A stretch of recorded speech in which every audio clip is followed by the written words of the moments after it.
नमस्कार दोस्तों, ITI career hub YouTube channel में आप सभी का स्वागत है। तो दोस्तों, आज की क्लास के अंदर अपने लिमिट फिट टॉलरेंस को जानने वाले हैं।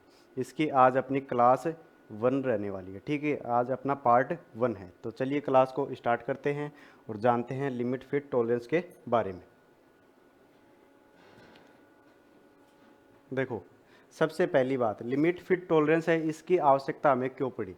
तो देखो, लिमिट फिट टॉलरेंस है, इसको बहु उत्पादन में उपयोग लिया जाता है। बहु उत्पादन यानी मास प्रोडक्शन के अंदर इसको अपनाया जाता है। ठीक है, तो देखो सबसे पहली बात, इसे बहु उत्पादन, बहु उत्पादन का अर्थ क्या भाई, मास प्रोडक्शन।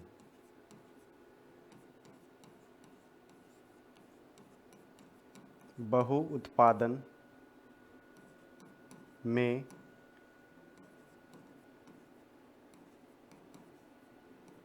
अपनाई जाती लिमिट फिट टॉलरेंस है, इसको कहाँ अपनाया जाता है भाई, बहु उत्पादन में अपनाया जाता है। ठीक है, उसके बाद में देखो अगली बात आती है कि इसको मास प्रोडक्शन के अंदर अपनाने का क्या उद्देश्य है, क्या इसका यूज है। उद्देश्य क्या है भाई इसका। तो देखो, सबसे पहली बात तो ये है, देखो डायमेंशनल एक्यूरेसी। डायमेंशनल एक्यूरेसी प्राप्त करने के लिए हम क्या करते हैं भाई, लिमिट फिट टॉलरेंस को काम में लेते हैं, ये हम बोल सकते हैं। दूसरी चीज, सरफेस फिनिश। सरफेस फिनिश प्राप्त करने के लिए भी हम लिमिट फिट टॉलरेंस को अपनाते हैं। दूसरी चीज, अगली चीज आती है देखो, इंटरचेंजेबिलिटी।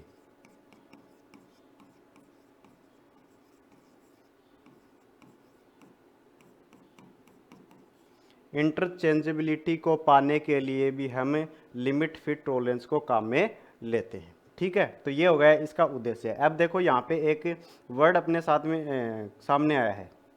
क्या सामने आया भाई, अपने सामने आया है इंटरचेंजेबिलिटी। तो देखो ये क्या होता है, इसके बारे में जानो। इंटरचेंजेबिलिटी, हिंदी में बोलते हैं इसको अंतः परिवर्तनशीलता।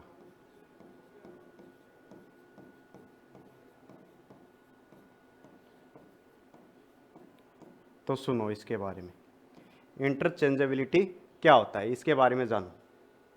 तो देखो, जो अपने कारीगर होते हैं वो अलग अलग कारीगर क्या करते हैं, कोई पार्ट को बनाने का काम करते हैं।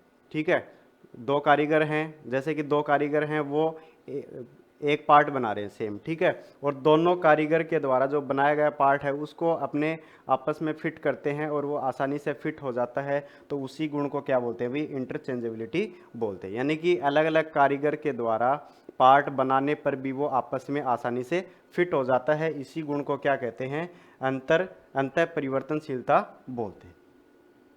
ठीक है, तो देखो इसके अंदर लिखेंगे अलग अलग अलग अलग कारीगरों द्वारा, अलग अलग कारीगरों द्वारा कार्य के कार्य के बनाने के पश्चात बनाने के पश्चात पार्टों को पार्टों को जोड़ने पर पार्टों को जोड़ने पर आसानी से फिट हो जाते हैं या जुड़ जाते हैं, आसानी से फिट हो जाते हैं।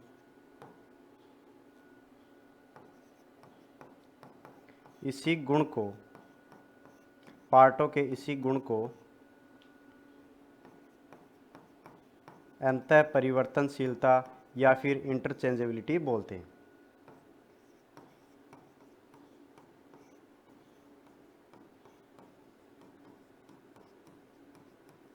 ठीक है, देखो क्या लिखा कि अलग अलग कारीगरों के द्वारा कार्य को बनाने के पश्चात भी पार्टों को जब अपने आपस में जोड़ते हैं और वो पार्ट आसानी से जुड़ जाते हैं तो इसी गुण को क्या बोलते हैं भाई, अंतः परिवर्तनशीलता अर्थात इंटरचेंजेबिलिटी बोलते हैं। ठीक है, अब देखो इंटरचेंजेबिलिटी के अंदर अपने दो संयोजन होते हैं। आगे बढ़ते हैं और देखते हैं इसके अंदर देखो दो संयोजन होते हैं, कौन कौन से तो जानो। देखो पहला चयनात्मक चयनात्मक संयोजन। चयनात्मक संयोजन देखो इंग्लिश में इसको बोलते हैं सिलेक्टिव असेंबली। सिलेक्टिव असेंबली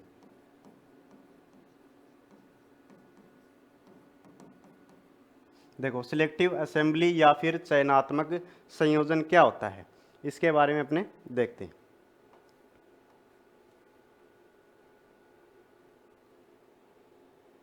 तो देखो इसके अंदर क्या होता है कि कोई एक अपना जो पुर्जा होता है वो किसी विशेष पुर्जे के ऊपर ही फिट होता है, अगर हम उसको दूसरे पुर्जे के ऊपर फिट करते हैं तो वो वहाँ पे फिट नहीं होता है। इस प्रकार के जो संयोजन है उसको क्या बोलते हैं, अपने चयनात्मक संयोजन बोलते हैं।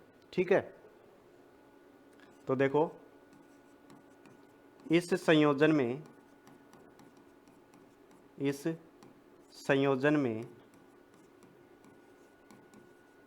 कोई एक पुर्जा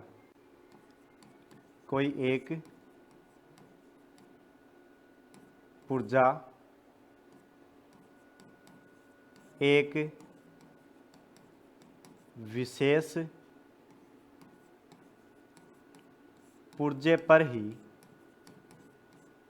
पुर्जे पर ही फिट हो सकता है।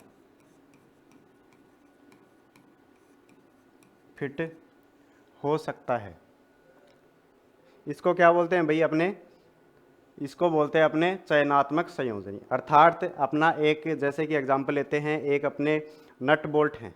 ठीक है, तो एक नट बोल्ट है तो एक जो बोल्ट है उसके लिए एक नट का निर्माण किया गया है और वो उसके ऊपर आसानी से फिट हो रहा है। जब हम उसको दूसरे नट बोल्ट के ऊपर फिट करेंगे तो वहाँ पे वो फिट नहीं होगा। इस प्रकार की जो संयोजन है वो कौन सी हो जाएगी, चयनात्मक संयोजन हो जाएगी। ठीक है, अगली चीज देखो, यह संयोजन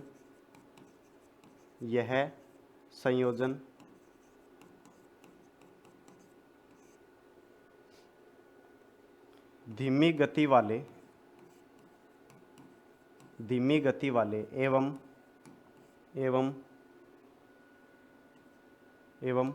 महंगे होते हैं। ठीक है, ये जो संयोजन होते हैं ये धीमी गति वाले होते हैं और क्या होते हैं, महंगे होते हैं। अगली चीज, इनका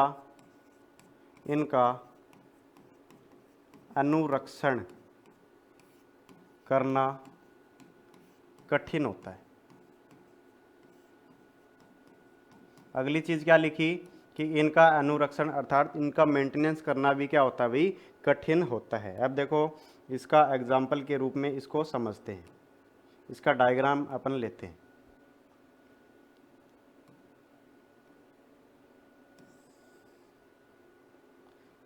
तो ये देखो, ये इसका एग्जाम्पल है। एग्जाम्पल के रूप में अपन इसको समझ सकते हैं।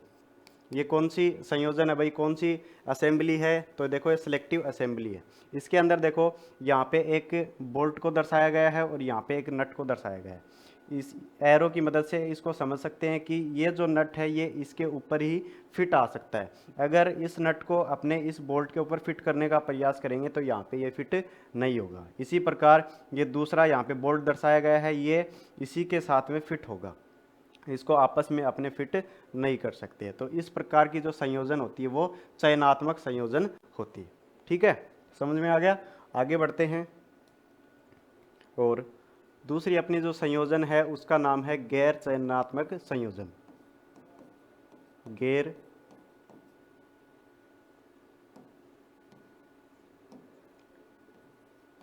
चयनात्मक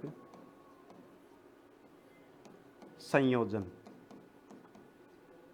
अर्थात इसको इंग्लिश में क्या कहा जाता है भाई, non selective assembly, non selective assembly. इसके अंदर क्या होता है भाई, देखो इसके अंदर क्या होता है कि कोई एक पुर्जा है वो दूसरे के ऊपर भी फिट हो सकता है और जिसके लिए बनाया गया है उसके ऊपर भी फिट हो सकता है। इस प्रकार की जो संयोजन है उसी को क्या बोलते हैं, गैर चयनात्मक संयोजन कहा जाता है। ठीक है, तो देखो इस संयोजन में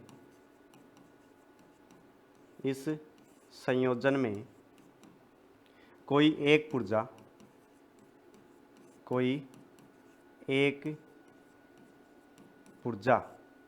ठीक है, कोई एक पुर्जा समान साइज के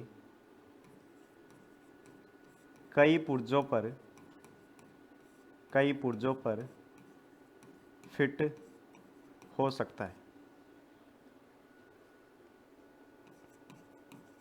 हो सकता है, ठीक है।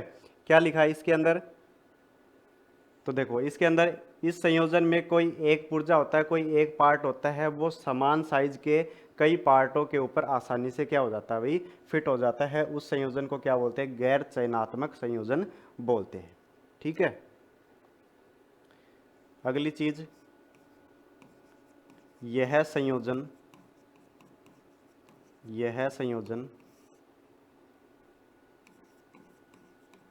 तीव्र गति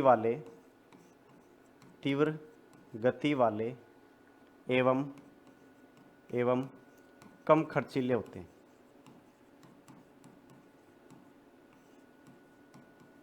ये जो संयोजन होते हैं ये तीव्र गति वाले होते हैं और कम खर्चीले होते हैं और इनका अनुरक्षण करना भी क्या होता है भाई, आसान होता है। इनका अनुरक्षण करना आसान होता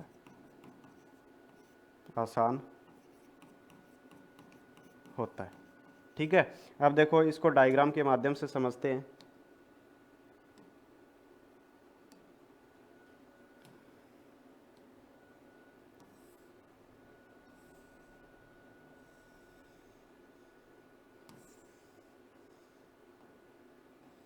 तो देखो ये अपना नॉन सिलेक्टिव असेंबली का डायग्राम है। इसके अंदर देखो वही डायग्राम है, यहाँ पे दो बोल्ट को दर्शाया गया है और यहाँ पे नट को दर्शाया गया है। अब देखो इस एरो की मदद से अपने समझ सकते हैं, ये जो बोल्ट है इसके ऊपर ये नट आसानी से फिट हो सकता है और इस नट को अपने इस बोल्ट के ऊपर भी आसानी से लगा सकते हैं। इसी प्रकार ये जो नट है ये इसके ऊपर फिट हो जाएगा और इसको इसके ऊपर भी लगा सकते हैं। ठीक है, तो इसी को बोलते हैं अपने नॉन सिलेक्टिव असेंबली। अब इसके अंदर एक और इम्पोर्टेंट बात देखो, इस संयोजन को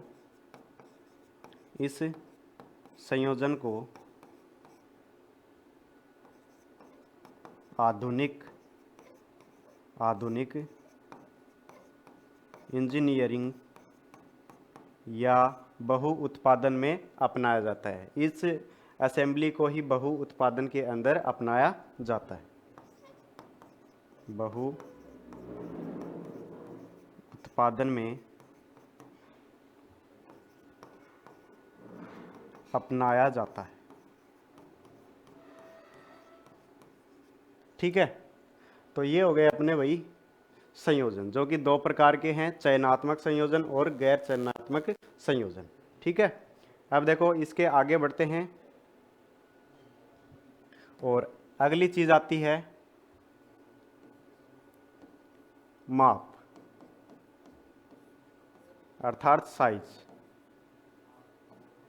अब देखो माप क्या होती है भाई, तो देखो वह इकाई या फिर संख्या जिसके द्वारा अपने क्या करते हैं भाई, किसी जॉब की लंबाई, चौड़ाई या फिर उसकी मोटाई को दर्शाते हैं, उसी को क्या बोलते हैं भाई, माप कहा जाता है। वह इकाई या संख्या, वह इकाई या संख्या जिसके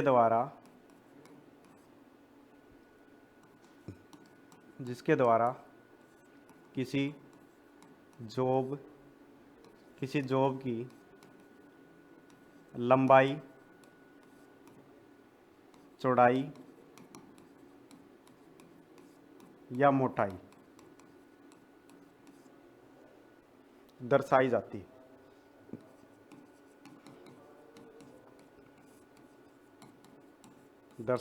है। उसे क्या बोलते हैं भाई? साइज या फिर माप कहते हैं। ठीक है, वह इकाई या संख्या जिसके द्वारा किसी जॉब की लंबाई, चौड़ाई, मोटाई दर्शाई जाती है उसी को माप बोलते हैं। ठीक है, उसके बाद में अगली चीज आती है शून्य रेखा। शून्य रेखा या फिर बोल दें इसको जीरो लाइन। शून्य रेखा या जीरो लाइन, तो देखो ये क्या होती है? शून्य रेखा ड्राइंग पर बनी एक क्षैतिज रेखा होती है भाई। क्या होती है? ड्राइंग पर बनी एक क्षैतिज रेखा होती है जिस पर क्या होती है भाई? सभी छूट और लिमिट प्रदर्शित की जाती है, उसी को क्या बोलते हैं? शून्य रेखा बोलते हैं।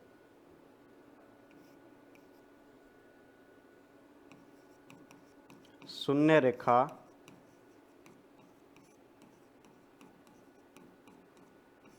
ड्राइंग पर बनी, शून्य रेखा ड्राइंग पर बनी क्षैतिज रेखा होती है। क्षैतिज रेखा होती है जिस पर सभी छूट,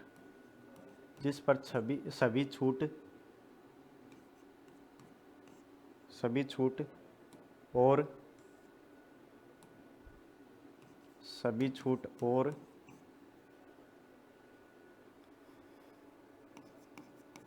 सीमा दर्शाई जाती है, उसे क्या बोलते हैं भाई? शून्य रेखा बोलते हैं। ठीक है,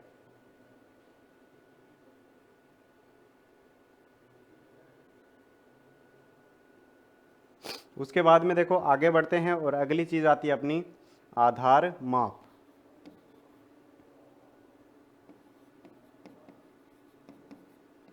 आधार माप इंग्लिश में बोलते हैं इसको बेसिक साइज। बेसिक साइज, आधार माप या बेसिक साइज। देखो ये क्या होती है? जिस माप को आधार मानकर अपने सभी छूट देते हैं उसी को क्या बोलते हैं भाई? आधार माप बोलते हैं। जिस माप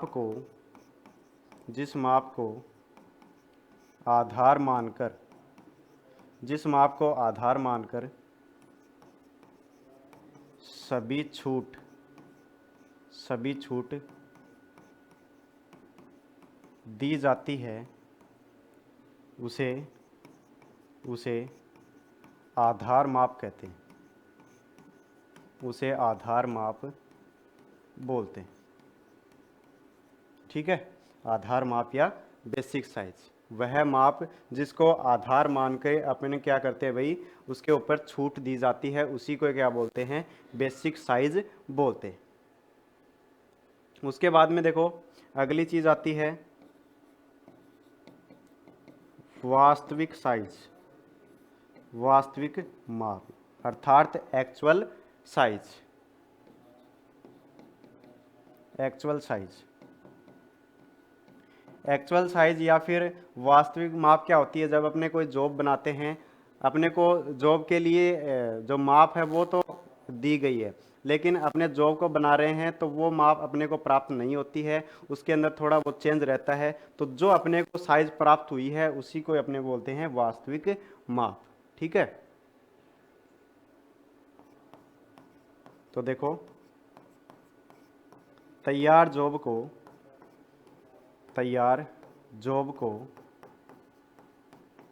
मापने पर जो माप प्राप्त होती है, जो माप प्राप्त होती है उसे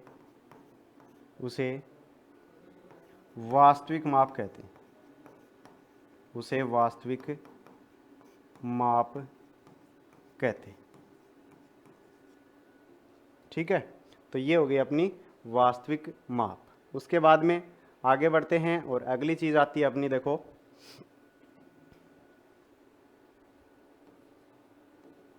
नेक्स्ट चीज है छिद्र अर्थात होल। तो देखो छिद्र या फिर होल किसे बोलते हैं, तो देखो जॉब के सभी भीतरी माप, जॉब के सारी भीतर की माप, ठीक है, अंदर की माप, चाहे जॉब अपने किसी भी आकार के अंदर हो, चाहे वो गोल हो, वर्गाकार हो, चाहे आयताकार हो, उसको क्या बोलते हैं, अपने होल बोलते हैं, छिद्र बोलते हैं। ठीक है, जॉब के सभी जॉब के सभी भीतरी माप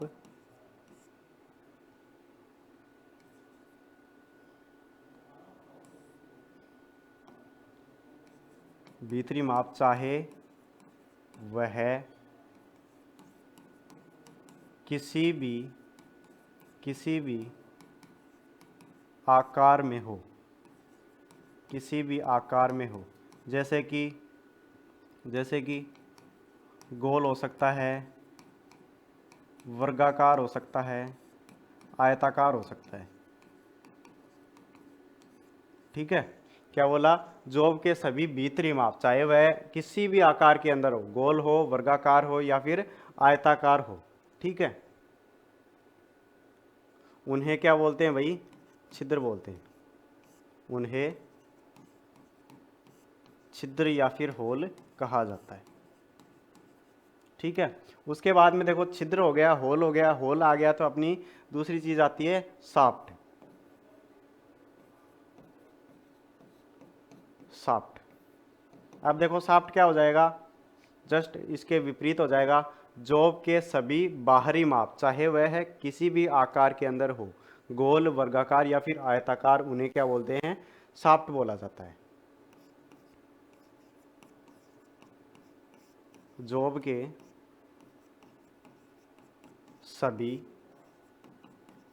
सभी बाहरी माप, जॉब के सभी बाहरी माप, चाहे वह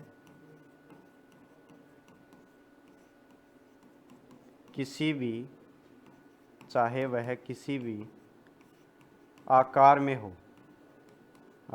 हो, किस आकार में, गोल, वर्गाकार या आयताकार, उन्हें क्या बोलते हैं भाई, शाफ्ट बोला जाता है, उन्हें शाफ्ट कहते हैं। ठीक है, ये हो गया अपना शाफ्ट। उसके बाद में देखो अगली चीज आती है सीमा। सीमा ये कोई पाकिस्तान बॉर्डर वाली सीमा नहीं है, ठीक है, सीमा का मतलब है लिमिट, सीमा या फिर लिमिट। सीमा या फिर लिमिट क्या होती है, तो देखो बेसिक साइज पर दी जाने वाली जो छूट है उसी को क्या बोलते हैं, सीमा या फिर लिमिट कहा जाता है। बेसिक साइज पर दी जाने वाली, बेसिक साइज पर दी जाने वाली छूट सीमा कहलाती है। बेसिक साइज के ऊपर दी जाने वाली जो छूट है उसी को क्या बोलते हैं भाई, सीमा बोला जाता है। अब देखो ये जो लिमिट है ये अपनी दो प्रकार की होती है। कितने प्रकार की होती है भाई लिमिट, दो प्रकार की होती है। ठीक है, अपर लिमिट और लोअर लिमिट। तो देखो पहली है उच्च सीमा जिसको इंग्लिश में बोला जाता है अपर लिमिट। और दूसरी है निम्न सीमा, जिसको बोला जाता है लोअर लिमिट। तो देखो उच्च सीमा क्या होती है, तो जॉब के बेसिक साइज पर दी जाने वाली जो अधिकतम छूट है उसी को ही बोला जाता है उच्च सीमा। जॉब के बेसिक साइज पर, जॉब के बेसिक साइज पर दी जाने वाली, बेसिक साइज पर दी जाने वाली अधिकतम छूट, अधिकतम छूट क्या कहलाएगी भाई, उच्च सीमा कहलाएगी, अपर लिमिट कहलाएगी, अपर सीमा कहलाती। ठीक है, जॉब के बेसिक साइज के ऊपर दी जाने वाली अधिकतम छूट है उसी को क्या बोला जाता है, उच्च सीमा कहा जाता है। ठीक है, उसके बाद में देखो अगली है अपनी निम्न सीमा, दूसरी है निम्न सीमा, जिसको इंग्लिश में बोलते हैं लोअर लिमिट, लोअर लिमिट। अब देखो इसकी क्या परिभाषा हो जाएगी, जस्ट उसके विपरीत हो जाएगी। क्या परिभाषा हो जाएगी इसकी, जॉब के बेसिक साइज पर दी जाने वाली न्यूनतम सीमा को क्या बोलते हैं अपने, निम्न सीमा कहा जाता है। सॉरी, न्यूनतम छूट को क्या बोला जाता है, निम्न सीमा कहा जाता है। तो देखो जॉब के बेसिक साइज पर, जॉब के बेसिक साइज पर दी जाने वाली